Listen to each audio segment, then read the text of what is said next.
मंदिर कौन सा है? राम मंदिर। ये मंदिर अकेली नहीं बनाई जाती है, बल्कि एक मुख्य देवता और 4 अन्य देवता की मूर्ति बना के टोटल पंचायन मूर्ति बनाई जाती है। अभी तो पूरी तरह से बना भी नहीं है, अभी तो काम हो ही रहा है, बहुत विशाल काम है ना, तो धीरे धीरे एक दिन में थोड़े बन जाएगा। इतना कोई छोटा मोटा मंदिर बन रहा है। 2 तरह की सीढ़ी रहेगी ताकि भीड़ कंट्रोल हो सके। जूता चप्पल उतार देंगे, यहाँ खड़ा होकर देखिएगा अगरबत्ती छूट गई लो रे, थाल कहाँ है पूजा का, सब यहीं पे बैठ के खोजेगा। सर चबूतरा में चाची कहाँ रह गई लो। इसी के जस्ट नीचे होते हैं गर्भगृह, और यहाँ जो गेट रहेगा यहाँ 2 विशाल विशाल पिलर रहेंगे। गर्भगृह में रखकर उसकी प्राण प्रतिष्ठा करके पूजा पाठ करा दिया जाता है। फिर एक शीशा दिखाया जाता है, देखते होंगे यहाँ पे, फिर शीशा को तोड़ दिया जाता है।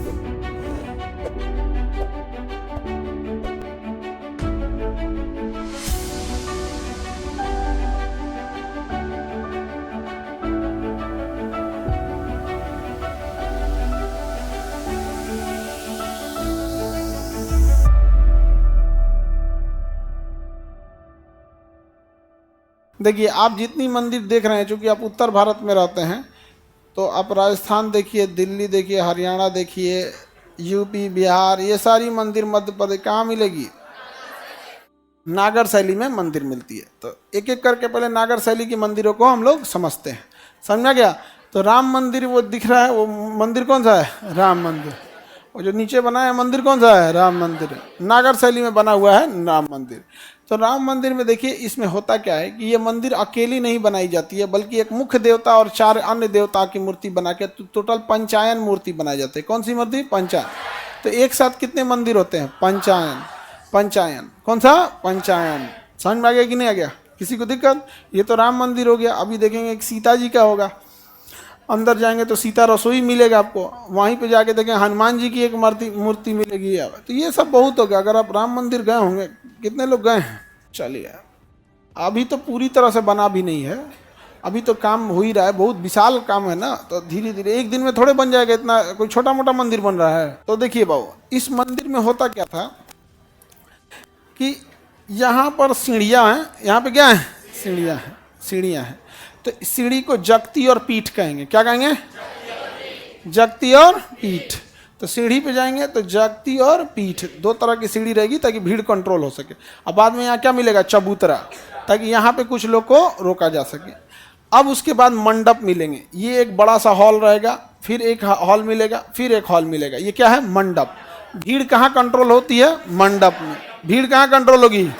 मंडप में। आप यहाँ जूता चप्पल उतार देंगे, यहाँ खड़ा होकर देखिएगा अगरबत्ती छूट गई लो रे, थाल कहाँ है पूजा का, सब यहीं पे बैठ के खोजेगा। सर चबूतरा में चाची कहाँ रह गई लो, सब यहीं पे देखिएगा ना, सबसे ज़्यादा भीड़ भाड़ यहीं लगा देगा एकदम यहाँ। उसके बाद सब अंदर जाएंगे कहाँ पे? मंडप में। लाइन उन कहाँ लगाना है? मंडप में। मंडप धीरे धीरे मंडप क्या होते जाता है? बड़ा होते जाता है, मंडप बड़ा हो जाता है। अब यहाँ पर ये जो दिख रहा है आपको, ये वाला पार्ट, इसे हम लोग क्या कहेंगे? शिखर। जो ऊंचा उठा रहता है उसे क्या कहते हैं? शिखर। ऊंचा जो उठा रहता है उसे क्या कहेंगे? शिखर। ऊंचा उठा रहेगा शिखर। और उसके ऊपर एक रहेगा आमलक। क्या रहेगा? आमलक। आमलक के ऊपर कलश, कलश के ऊपर ध्वज, कलश के ऊपर ध्वज। समझ आ गया? तो जो ऊंचा इसे उठा रहेगा उसे क्या कहेंगे? शिखर। शिखर जहां जाके क्लोज होगा आमलक, आमलक के ऊपर कलश, और कलश के ऊपर ध्वज, कलश के ऊपर ध्वज। समझ आ गया? तो जो मंदिर की ऊंचाई बताते हैं लोग, किसकी ऊंचाई रहती है? शिखर की। किसकी? जितना ऊंचा शिखर, यानी शिखर प्लस कलश, शिखर प्लस कलश। शिखर जहाँ खत्म होगा आमलक, आमलक के ऊपर कलश, वही पूरी ऊंचाई मानी जाती है। तो जो मूर्ति मंदिर की ऊंचाई मानी जाती है वो किसकी ऊंचाई होती है? शिखर और कलश की। शिखर और इसी के जस्ट नीचे होते हैं गर्भगृह। क्या होते हैं? गर्भगृह। मूर्ति कहाँ होती है? गर्भगृह। देखिए यहाँ देखिए, ये है मूर्ति की गर्भगृह। क्या है ये? गर्भगृह। यहाँ क्या रहेगी? मूर्ति। और इसी मूर्ति के ऊपर क्या रहेगा? शिखर। और शिखर कहाँ खत्म होगा? आमलक। और वहाँ पे कलश, कलश के ऊपर ध्वज। और जस्ट इनके नीचे क्या रहेगा? गर्भगृह। क्या रहेगा? गर्भगृह। क्या रहेगा? गर्भगृह रहेगा। कोई दिक्कत? तो बताइए, यहाँ पर आपका जो जगती पीठ, 2 तरह की सीढ़ियाँ रहेंगी। एक सीढ़ी जगती, फिर थोड़े दूर फिर क्या रहेगा? पीठ। जगती और पीठ, कंटिन्यूअस सीढ़ी नहीं रहेगा, 10-20 सीढ़ी रहेगी, फिर थोड़े दूर चबूतरा रहेगा, फिर सीढ़ी रहेगी, फिर क्या रहेगा, चबूतरा। चबूतरा तो शुरुआती सीढ़ी जगती, उसके बाद पीठ, और उसके बाद चबूतरा, चबूतरा के बाद मंडप। मंडप कितने रहेंगे, 3। मंडप कितने रहेंगे, 3। और उसके मंडप के जस्ट सामने क्या रहेगा, गर्भगृह। क्या रहेगा, गर्भगृह के ऊपर शिखर, शिखर के ऊपर आंवला, आंवला के ऊपर और उसके ऊपर ध्वज, शिखर के नीचे गर्भगृह, और यहाँ पर मंडप, मंडप के आगे चबूतरा, चबूतरा के नीचे सीढ़ी, सीढ़ी कितने टाइप का, 2, जगती और पीठ, जगती और पीठ, और उसके बाद चबूतरा, चबूतरा के बाद मंडप, कितने मंडप, 3, 1, 2 और 3, उसके बाद गर्भगृह, गर्भगृह के ऊपर शिखर, शिखर के ऊपर आंवला, आंवला के ऊपर कलश, उसके ऊपर ध्वज। भगवान कहाँ रहते हैं, भगवान तो हमने लाइन कहाँ लगाना रहता है, मंडप में। लाइन कहाँ लगाना है, लाइन लगाना है मंडप में। और यहाँ जो गेट रहेगा, यहाँ 2 विशाल विशाल पिलर रहेंगे, गेट में जाने पहले विशाल, एक और गंगा जी की प्रतिमा, एक देर यमुना जी की प्रतिमा। तो बताइए गर्भगृह में जैसे प्रवेश करेंगे तो दोनों साइड में एक मूर्ति रहेगी, एक मूर्ति किसकी है, गंगा जी है, दूसरी यमुना जी की मूर्ति रहेगी। और उसके बाद हमें कहाँ जाना रहेगा, गर्भगृह में। सबसे पवित्र स्थान गर्भगृह, सबसे पवित्र स्थान गर्भगृह होता है, एकदम थोड़ा, उसी में थोड़ी छोटी सी मूर्ति रहती है। तो मंदिर ना विशाल बनेगा, मंदिर तो भगवान का घर है, घर तो सबका विशाल रहेगा, उसके अंदर क्या रहेगी, मूर्ति रहेगी, उनके अंदर क्या रहेगी, मूर्ति।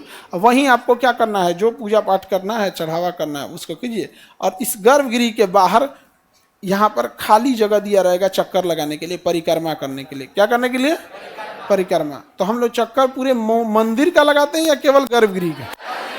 परिक्रमा किस चीज का होता है, गर्भगृह का परिक्रमा होता है। समझा गया कि नहीं आ गया, किसी को दिक्कत? और मूर्ति स्थापित की जाती है कहाँ पे, गर्भगृह। कहाँ पे, गर्भ। मूर्ति को मूर्तिकार कहीं और तराश रहा होता है, बना रहा होता है, उसके बाद ले आकर गर्भगृह में रखकर उसकी प्राण प्रतिष्ठा करके पूजा पाठ करा दिया जाता है। फिर एक शीशा दिखाया जाता है, देखते होंगे यहाँ पे, फिर शीशा को तोड़ दिया जाता है। मूर्ति जब हटाई जाती है, पहली जब प्राण प्रतिष्ठा हो गई, स्थापित हो गई, तो देखिएगा एक पंडित जी मूर्ति को मतलब हटाएंगे और उनके सामने क्या रखेंगे, शीशा। शीशा रख के उसका शीशा को क्या कर दिया जाता है, तोड़ दिया जाता है। क्योंकि कैसा कहा जाता है कि बहुत तेज और शक्ति होती है, तो स्वयं ही उसे भगवान रोक सकते हैं। इसलिए उसके बाद फिर उसके बाद किसको दिया जाता है, पूजा पाठ करने का। अब ये उन लोग का सिलेबस है, नहीं समझे, कि हम लोग के सिलेबस के अब बाहर का चीज है, कैसे पूजा पाठ कराना है। आप में पंडित जी कितने हैं लोग, पूजा पाठ करा लेते हो लोग? हाँ, आता है, चलिए ठीक है। तो आर्किटेक्ट शैली एक तरह का क्या हो गया, आर्किटेक्ट। मॉडर्न, मॉडल जो है आपका बनाने का तरीका, मेथड, समझा गया। तो गांधार हो गया, गांधार आर्किटेक्ट, समझ में गया कि नहीं आ गया, किसी को दिक्कत? आर्ट है वो बनाने का। Any problem?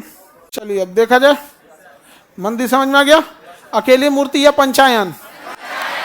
हाँ, नागर शैली में ज्यादातर मंदिर उत्तर भारत में बसे, और उत्तर भारत में नदियों की कमी नहीं थी, इसलिए मंदिर के पास कोई कुआं खोदने की जरूरत नहीं। जो भी बड़ा मंदिर मिलेगा देखिएगा नदी के किनारे मिलेगा, तो कुआं खोदने की जरूरत ही नहीं है। जितना बड़ा मंदिर देख लीजिए आप नदी के किनारे, सरयू नदी के पास आपका कौन सा मिलेगा, राम मंदिर। केदारनाथ जाके देखिए, बद्रीनाथ जाके देखिए, हरिद्वार जाके देखिए, प्रयागराज जाके देखिए, बनारस में दशाश्वमेध घाट पे जाइए, हर जगह आपको कोई ना कोई क्या मिलेगा, नदी घाट जरूर मिलेगा। तो स्नान करने के लिए, हालांकि दक्षिण भारत में नदियों की कमी थी, इसलिए मंदिर परिसर में ही कुएं खोदे गए थे। मंदिर परिसर में क्या खोदे गए थे, कुएं। यहाँ पे क्या होता है ना, ये मंदिर बहुत बड़ा मंदिर होता है और कोई बाउंड्री नहीं होती है, सीधे आपको मंदिर में ही जाना होता है। सीधे कहाँ जाना होता है, मंदिर में। किसी को दिक्कत, किसी को मंदिर निर्माण में दिक्कत है, मूर्ति निर्माण में? बताइए, अयोध्या का राम मंदिर, सीढ़ियों को क्या कहेंगे, जगती और पीठ, जगती और पीठ। और उसके बाद जो खाली जगह है चबूतरा, वेटिंग रूम को मंडप, भगवान जहाँ रहेंगे गर्भगृह, भगवान के ऊपर का शिखर, शिखर जहाँ खत्म होगा आमलक, आमलक के ऊपर, हाँ उसके ऊपर क्या शिखर पे कोई मूर्ति बैठाया जाता है? शिखर पे कोई मूर्ति देखो, अपने यहाँ गांव में जितना मंदिर देखोगे इसे शिखर ढाल दिया जाता है, क्योंकि भगवान की मूर्ति चिपकाया जाता है। और साउथ इंडिया पे ओकरो भगवान का मूर्ति धोके 500 मूर्ति धोके बाहरवा से साट देता है लोग, नहीं समझे। तो बाहर से धके मूर्ति साट दीजिएगा ना, 200-300 ले आके एकदम ले, रेडीमेड मूर्ति आती है, ले आके बना बना साट दीजिए बाहर, बर शिखर साट दीजिए मूर्ति, तो वो हो गया द्रविड़ शैली। कौन शैली? अपने यहाँ बाहर से कहीं मूर्ति में मंदिर में कोई मूर्ति साटल रहता है नहीं, वहां पे ले जाके भर देगा पूरा का पूरा। देखिए दिखा देते हैं, दिख रहा है ये। अब इसमें ना लाइन से मूर्ति रखना होता है, मूर्ति रखना होता है। अब जब मूर्ति रखना है तो आप ऐसे कर्व नहीं बना सकते हो, ऐसे कर्व बनाओगे यहाँ मूर्ति रखोगे तो फिसल जाएगा, मूर्ति फिसल जाएगा। तो यहाँ कर्व नहीं बना सकते, सीढ़ी नुमा बनाना पड़ेगा। कैसे बनाना पड़ेगा? सीढ़ी, ऐसे फिर सीढ़ी, ऐसे ऐसे सीढ़ी नुमा। हर सीढ़ी पे क्या करना पड़ेगा? मूर्ति रखना पड़ेगा। तो मंदिर में गर्भगृह में तो जिसका भी मूर्ति रहे, बाहरवा 200-400 मूर्ति ऐसे रख दिया जाता है बाहर में, समझ में गया? अब मूर्ति को रखने के लिए फिर आपको ऐसे शिखर, टेढ़ा शिखर तो नहीं बना सकते हैं, सीढ़ी नुमा शिखर बनाना पड़ेगा। तो सीढ़ी नुमा शिखर को विमानन बोलते हैं। क्या कहेंगे? विमानन। और हर सीढ़ी पे ऐसे ऐसे ऐसे मूर्ति रखते जाइए तो उसको कहेंगे द्रविड़ शैली। क्या कहेंगे? द्रविड़। तो बताइए, नागर शैली और द्रविड़ शैली में मुख्य अंतर जो देखते हैं, बाहर से ही पता चल जाएगा। अगर ऐसे शिखर सीधा गया है नागर शैली, लेकिन वो सीढ़ी नुमा गया है और हर सीढ़ी पे 50-60 को मूर्ति, समझ में गया? अब सीढ़ी, जैसे मान के चलिए एक ये सीढ़ी हो गया, एक ये सीढ़ी हो गया, और एक दूसरी सीढ़ी ये हो गई, और तीसरी सीढ़ी ये हो गई। अब इसमें हर सीढ़ी पे कम से कम आपको 50-60 को मूर्ति रखे गए, यहाँ पे, यहाँ लाइन से। अच्छा, क्या रख देना है? मूर्ति रख देना है। फिर क्या रख देना है? मूर्ति। ऐसे रखते रखते मूर्ति, इतनी मूर्तियां बाहर हो जाएंगी ना, इतनी मूर्ति जिसका कोई हद नहीं, बाहर मूर्ति ही मूर्ति हो जाएगी। तो कौन सी शैली? हाँ, द्रविड़ शैली। ला देखो, इनके एगो दीपक बाबू क्वेश्चन पूछ रहे हैं। जय दादा। सर, अमृतसर का स्वर्ण मंदिर किस शैली में? वो गुरुद्वारा है, स्वर्ण मंदिर। अमृतसर का स्वर्ण मंदिर मंदिर है कि गुरुद्वारा है? वो नाम है स्वर्ण मंदिर, गोल्डन टेम्पल है। क्या जी? गुरुद्वारा है। अब लो इनके बताओ, नागर शैली है कि द्रविड़ शैली है?